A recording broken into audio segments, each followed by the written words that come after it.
Hello and welcome to the first program for 2012. I'm Sophie Scott. Organ donations hit a record high last year, making more than 1,000 life-saving operations possible. But as Jeff Waters reports, Australia still lags behind other nations and some states actually went backwards. Guess what I've decided? What's that? I've decided to be an organ donor. It's a decision being made by more and more Australians, possibly due to campaigns like this one.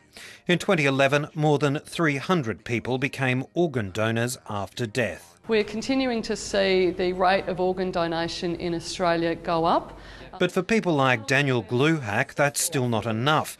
He's on dialysis due to kidney failure. He's waiting to see if his dad is a compatible kidney donor.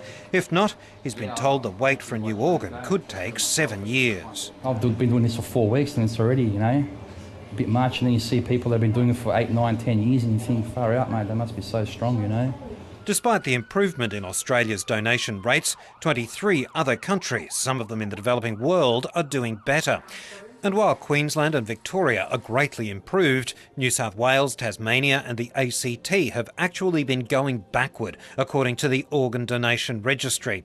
That's not a situation welcomed by one well-known recipient. We had about 145,000 people died in Australia last year. The number of people whose organs were donated and used to save people like me was 337. That's the bottom line. You can carve it up and put spin on it if you like. When you're talking about something that is a complex area of reform, it is going to take a while for this country to lift its rates. One reform group called Share Life says Australia should have more hospital staff dedicated to discussing donations with patients and their families. Dr. Charles Teo is a neurosurgeon with an international reputation for performing radical surgery on brain tumours that were previously diagnosed as inoperable. Dr. Teo is also a former Australian of the Year state finalist, and in a recent speech given at the Australia Day address, he called for more compassion and communication in the medical profession. The vast majority of doctors are caring and skilled, giving their patients the best treatments available. They are and should be held in high esteem. Unfortunately, a small number of doctors have forgotten the nobility of our profession, more concerned with their own empire building than patient care. They're confronted and insulted when patients simply ask for an explanation or a second opinion, unwilling to adapt to change and new treatment regimens and failing to continue self-education. This kind of doctor should never be tolerated. A selection system that identifies a caring nature and a good communication and interpersonal skills in medical school applicants would be one step in the right direction. Although this would be difficult, we shouldn't give up finding a better way of selecting doctors and then nurturing their compassionate side. Surgery or radiation? That's the choice given to many men needing treatment for prostate cancer. But it's a decision that might now be a little easier. A study has revealed that one type of radiation is just as effective as surgery for low-risk cancer. Les Eckersley was diagnosed with prostate cancer in 2005. His doctors gave him the option of surgery or a radiation treatment called brachytherapy. They told me that brachytherapy, the results were the same, and I went that option because it's fairly easy, there's no surgery involved, and it's only a one-night stay in hospital. Now a new study backs up that decision. Researchers studied 52,000 men with prostate cancer, comparing different treatment options for patients with similar levels of disease. We can now say that, for example, brachytherapy is as effective as any of the other treatments available for patients with prostate cancer in the right group of patients. Surgery is usually recommended when cancer has spread outside the prostate. In brachytherapy, radioactive seeds are implanted into the prostate gland. Proponents say it reduces common side effects such as erectile dysfunction and incontinence. It's very convenient for patients, it's minimally invasive, it works. At the moment in Australia, brachytherapy is only used on patients with low-risk cancer. This study suggests it could be useful for patients with more serious disease. We hope that this study will really help men make a more informed decision in consultation with their physician. Since his procedure, Les Eckersley is cancer-free. The sufferers of Duchenne muscular dystrophy are known as the boys. The hereditary disease mainly affects males. Because of its devastating impact, sufferers are wheelchair-bound by 12 and often dead by 20. Until now, it's been untreatable, but researchers in Perth have developed a genetic medicine that could help sufferers. Nikki Wilson-Smith reports. Conor Murphy was 3 years old when his parents received the news. The Murphy family was told he would soon lose the ability to walk, then breathe, and eventually, if he made it to his 20s, he would die.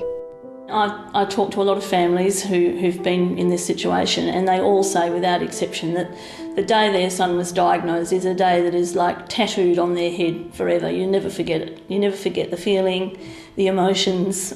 It never leaves you. Conor Murphy has Duchenne, an hereditary genetic disease that mostly affects male children. It's the most common form of muscular dystrophy, and each year 45 Australian boys are diagnosed. His parents are, they know what's ahead, and they're watching their child deteriorate before their very eyes. It's devastating. Your family life is completely destroyed in the sense of what a normal family life. There is none after that. But Conor Murphy tries not to let muscular dystrophy affect his hectic daily schedule. The 22-year-old lives down the road from his parents with the help of a support worker. He's just finished a double degree in politics and history, and twice a week he plays wheelchair sport. If I let the fear totally run my life, then I wouldn't have done anything. Wouldn't have gone to uni, wouldn't have done, the things I have been, which is kind of stupid because you might as well live the life that you've got. You can't. Getting upset and being fearful and crying and all that stuff is not going to change the situation you're in. But hanging over the Murphys' heads is the harsh reality that Conor is getting worse by the day, and there is nothing they can do about it. You are grieving constantly. You're constantly going around with this loss, a cycle of loss with your son. There's also a sense of, let's all just put in a too hard pile. It's all too hard. We can't deal with that. Let's worry about people we can do something for, and they can all just be chucked on the scrap heap, really. And that's what happens. That was until now. A breakthrough genetic treatment is offering hope to boys with Duchenne. Developed in Western Australia, the treatment is called exon skipping. Traditional genetic medicine involves altering a person's genes. This new treatment works by snipping out the damaged parts of DNA that cause muscular dystrophy. It's a molecular scalpel that we're designing for the clinicians to trim the disease part of the gene message out. Professor Steve Wilton had what he calls his eureka moment when he was working in a laboratory in Royal Perth Hospital. He noticed some cells behaving strangely, then quickly realised how they could be used to combat genetic disease. So people with Duchenne muscular dystrophy, they've got a spelling error in this massive gene, and this spelling error stops the full-length protein being made. So the treatment we've come up with is a way of giving the cell the ability to skip over the spelling error.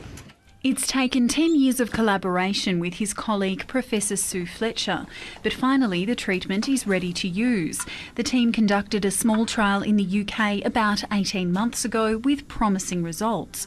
So the Muscular Dystrophy Foundation in Western Australia started fundraising to buy the genetic material needed to conduct a trial in Perth. You really want to have an impact. The longer you leave it, the boys are progressing in their disease, people are dying, and so, I really want for it to happen very, very quickly. But getting ready for a project of this scale takes time. The concept of the trials here is that we're monitoring the boys in the clinic for 6 to 12 months to build up a baseline so they become their own control. And then when we can start the treatment, we see if there's any deviation, if their breathing improves, if their strength improves, and so on. To make sure the treatment is safe, men in their 20s with the disease will be used as guinea pigs. For Conor Murphy, it's a small price to pay. I know I'll never walk again, which is not really my worry anymore. But definitely, even if it doesn't help me, if it can refine it and make it a better treatment for the guys coming up, then it's got to be worth it. The guys who I know of and their families are all putting up their hands to say, look, we don't care if it doesn't work for us. We know there's probably a chance that it won't, or most likely it won't. but we still want to be part of it. We still want to offer the little ones who are being diagnosed this year or last year or 2 years ago the chance of having this treatment. It may be too late to save Conor, but that doesn't change his determination to be a part of a new frontier in genetic medicine. It's exciting to see that, one day this might be something that isn't, when you find out your kid's got muscular dystrophy, it's not like a thing where you go, oh no, doom and gloom. It'll be something where, oh well, it's just another thing to treat or whatever, This is the only realistic hope we have in the world at the moment. And, if it's too late for Conor, that's fine. I mean, it'll help someone else.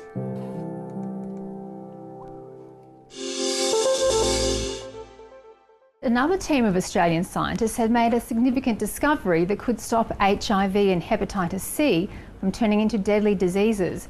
The research could help develop treatments for some of the potentially fatal viruses that affect 180 million people around the world.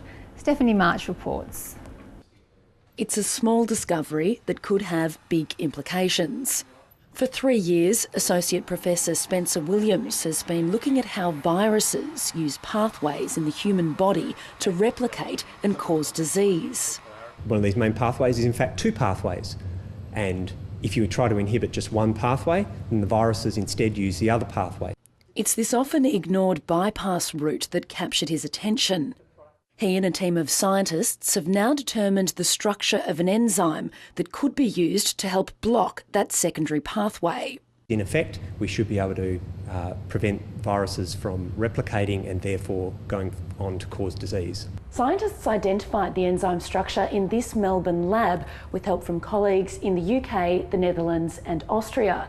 Their findings could help people across the world. The type of viruses that we're talking about are things like hepatitis C, HIV, and these types of viruses infect up to 180 million people worldwide each year. This discovery could also reduce the risk of creating drug-resistant viral strains. It's also focused on host, that is our own pathways, which are not prone to mutation, rather than viral pathways which are very prone to mutation. Associate Professor Williams believes it would take at least 10 years to develop the findings into a drug to treat viruses. And that's all for this edition of the Health Quarter. Thanks for joining us. If you've got any story ideas or feedback, please get in touch on Facebook. Search for the Health Quarter page and click like if you want to be kept up to date. And I'll see you next time.